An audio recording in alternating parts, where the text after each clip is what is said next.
Telangana CM Revanth Reddy Nalgonda జిల్లా పర్యటన నేపథ్యంలో భారీ ఏర్పాట్లు జరుగుతున్నాయి. ముఖ్యమంత్రిగా బాధ్యతలు స్వీకరించిన తర్వాత తొలిసారిగా రేవంత్ రెడ్డి వస్తుండటంతో కాంగ్రెస్ శ్రేణులు భారీ ఏర్పాట్లు చేస్తున్నాయి. నార్కెట్పల్లి మండలం బ్రాహ్మణ వెల్లం లిఫ్ట్ ఇరిగేషన్ ప్రాజెక్టును సందర్శించి నల్గొండలో నిర్మించిన మెడికల్ కళాశాల భవనాన్ని సీఎం రేవంత్ రెడ్డి ప్రారంభిస్తారు. అనంతరం అక్కడ ఏర్పాటు చేసిన బహిరంగ సభలో సీఎం పాల్గొంటారు. రేవంత్ రెడ్డి పర్యటన ఏర్పాట్లను ఈ రోజు మంత్రులు ఉత్తమ్ కుమార్ రెడ్డి, కోమటిరెడ్డి వెంకటరెడ్డి, పొన్నం ప్రభాకర్, జిల్లా కలెక్టర్ త్రిపాఠి, ఎస్పీ శరత్ చంద్ర పవార్ పరిశీలించి అధికారులకు పలు సూచనలు చేశారు. సీఎం పర్యటనకు సంబంధించి జరుగుతున్న ఏర్పాట్లపై మరింత సమాచారం నల్గొండ నుండి మా ప్రతినిధి రామకృష్ణ అందిస్తారు. తెలంగాణ ముఖ్యమంత్రి రేవంత్ రెడ్డి పర్యటనకు సంబంధించి భారీ ఏర్పాట్లు అయితే చేస్తున్నటువంటి పరిస్థితి ఉంది. ముఖ్యమంత్రిగా బాధ్యతలు స్వీకరించిన తర్వాత తొలిసారిగా నల్గొండ జిల్లా పర్యటనకు వస్తున్నటువంటి రేవంత్ రెడ్డి పర్యటనకు సంబంధించి ఇటు అధికార యంత్రాంగం అదేవిధంగా కాంగ్రెస్ పార్టీ శ్రేణులు కూడా భారీ ఏర్పాట్లు అయితే చేస్తున్నటువంటి పరిస్థితి చాలా స్పష్టంగా కనిపిస్తుంది.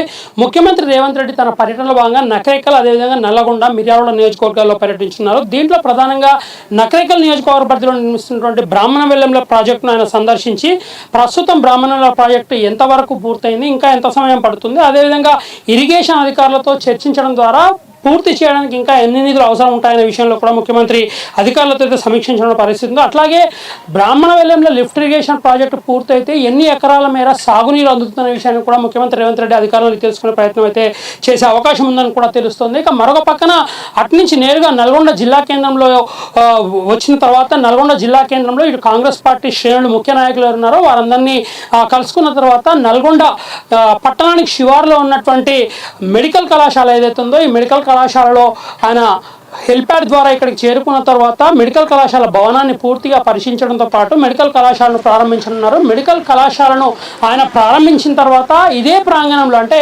మెడికల్ కళాశాలకు సంబంధించి మెడికల్ కళాశాల పక్కన ఉన్నటువంటి ప్రాంగణంలో భారీ బహిరంగ సభను కూడా కాంగ్రెస్ పార్టీ నేతలతో ఏర్పాటు చేసిన పరిస్థితి ఉంది.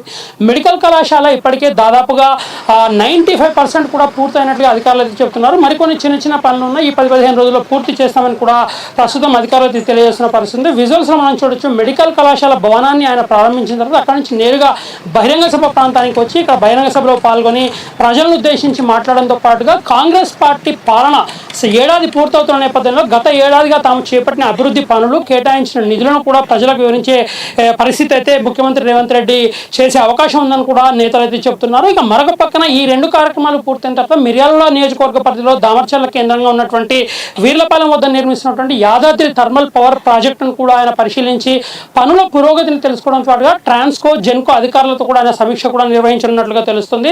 ముఖ్యమంత్రి పర్యటనకు సంబంధించి షెడ్యూల్ భారీ ఎత్తున ఉండడంతో పాటుగా ఈ ప్రోగ్రామ్స్ అంటే ఏర్పాటు చేసినటువంటి కార్యక్రమాలన్నింటినీ నిర్వహించడానికి ఇరిగేషన్ శాఖ అధికారులు అదేవిధంగా విద్యుత్ శాఖ అధికారులు ఇక మెడికల్ అంటే వైద్య కళాశాలకు సంబంధించినటువంటి అధికారులు కూడా పూర్తి స్థాయిలో ఏర్పాట్లంతా ఎప్పటికప్పుడు పర్యవేక్షిస్తున్న పరిస్థితి ఉంది. మరొక పక్కన జిల్లాకు చెందిన మంత్రులు ఉత్తమ్ కుమార్ రెడ్డి అదేవిధంగా కోమటిరెడ్డి వెంకటరెడ్డి నిన్న ఈరోజు ముఖ్యమంత్రి సభకు సంబంధించి అదేవిధంగా ముఖ్యమంత్రి పాల్గొనే కార్యక్రమాలకు సంబంధించిన పూర్తి వివరాలను ఏర్పాట్లను పరిశీలిస్తున్న పరిస్థితి. బ్రాహ్మణ వెల్లంల రిజర్వాయర్ వద్ద అదేవిధంగా మెడికల్ కళాశాలలో ఏర్పాటు చేసిన బహిరంగ సభ, దామర్చర్లకు సంబంధించి ఏర్పాటు చేసినటువంటి ఏర్పాట్లను అయితే పూర్తిగా పరిశీలించిన పరిస్థితి. ముఖ్యమంత్రి రేవంత్ రెడ్డి వెంట జిల్లాకు చెందినటువంటి మంత్రులుగా ఉన్నటువంటి ఉత్తమ్ కుమార్ రెడ్డి అదేవిధంగా కోమటిరెడ్డి వెంకటరెడ్డితో పాటుగా జిల్లా మంత్రి తుమ్మల నాగేశ్వరరావు, దామోదర్ రాజనరసింహ, పొన్నం ప్రభాకర్ ఇతర మంత్రులు కూడా పాల్గొనే అవకాశం ఉందని కూడా ప్రస్తుతం అయితే తెలుస్తుంది. అట్లా అదేవిధంగా ఉమ్మడి నల్గొండ జిల్లాకు సంబంధించి 12 నియోజకవర్గాల్లో ఉన్నటువంటి 12 నియోజకవర్గాల ఎమ్మెల్యేలతో పాటు పార్లమెంటు సభ్యులు కూడా ముఖ్యమంత్రి సభలో పాల్గొన్నట్లుగా మాత్రం ఇప్పటికే అధికారికంగా కాంగ్రెస్ పార్టీ అయితే ప్రకటించిన పరిస్థితి ఉంది. ఇక మరొక పక్కన ప్రధానంగా అంటే ఏడాది కాలం పూర్తయిన తర్వాత ఏడాది కాలంలో పూర్తి చేసినటువంటి పనులు, చేపట్టిన అభివృద్ధి పనులతో పాటుగా ఉమ్మడి నల్గొండ జిల్లాలో కేటాయించిన నిధులను కూడా చాలా స్పష్టంగా ముఖ్యమంత్రి ప్రజలకు తెలియజేయడం ద్వారా కాంగ్రెస్ పార్టీకి ఏడాది కాలంలో ఏ రకమైన అభివృద్ధి పనులను రాష్ట్రంలో చేపట్టిందో దాంట్లో నల్గొండ జిల్లాకు ఎంతమైన నిధులు కేటాయించిన విషయాన్ని అయితే ప్రజలకు చెప్పడానికి సిద్ధమవుతున్న నేపథ్యంలో ఈ బహిరంగ సభకు ప్రత్యేకత కూడా ఉందని చెప్పవచ్చు. ముఖ్యంగా చూడొచ్చు, భారీ బహిరంగ సభ అంటే దాదాపుగా కనీసం ఒక 2 నుంచి 3 లక్షల మందిని సమీకరించే దిశగా కాంగ్రెస్ పార్టీ శ్రేణులు ఏర్పాటు చేయడంతో పాటుగా అందుకు అనుగుణంగా గ్రౌండ్ను కూడా మెడికల్ కళాశాల పక్కనే ఉన్నటువంటి ప్రాంతాన్ని కూడా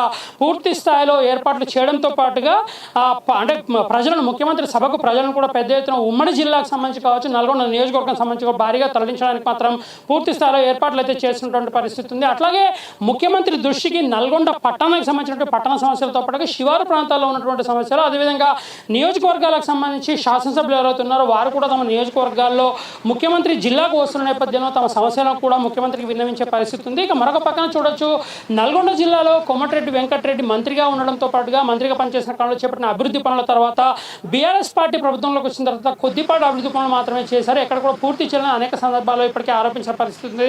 ముఖ్యంగా బ్రాహ్మణ వేలంలో ప్రాజెక్ట్ ఏదైతే ఉందో, బ్రాహ్మణ వేలం ప్రాజెక్టుకు కేసీఆర్ కనీసం అంటే ₹1 నిధులు కూడా కేటాయించకపోవడంలో ఎప్పుడో పూర్తి కావాల్సినటువంటి బ్రాహ్మణ వేలంలో పూర్తి కావాలని కూడా ఆయన ఆరోపిస్తున్న నేపథ్యంలో ముఖ్యమంత్రి పర్యటనలో ఖచ్చితంగా బ్రాహ్మణ వేలంలో ప్రాజెక్టును పూర్తి చేయడానికి అవసరమైన నిధులు కేటాయించాలని కూడా మనకు కోమటిరెడ్డి వెంకటరెడ్డి అయితే రేవంత్ రెడ్డిని కోరే పరిస్థితి ఉంది. ఇక ఇరిగేషన్తో పాటుగా వైద్య రంగంలో కూడా కాంగ్రెస్ పార్టీ ప్రభుత్వం తీసుకున్నటువంటి విప్లవాత్మకమైన చర్యలు, దాని ద్వారా జిల్లాలో పెరిగినటువంటి సాగు విస్తీర్ణం ఏదైతే ఉందో దాన్ని కూడా ప్రజలకు విన్నవించే ప్రయత్నం అయితే చేస్తున్నారు.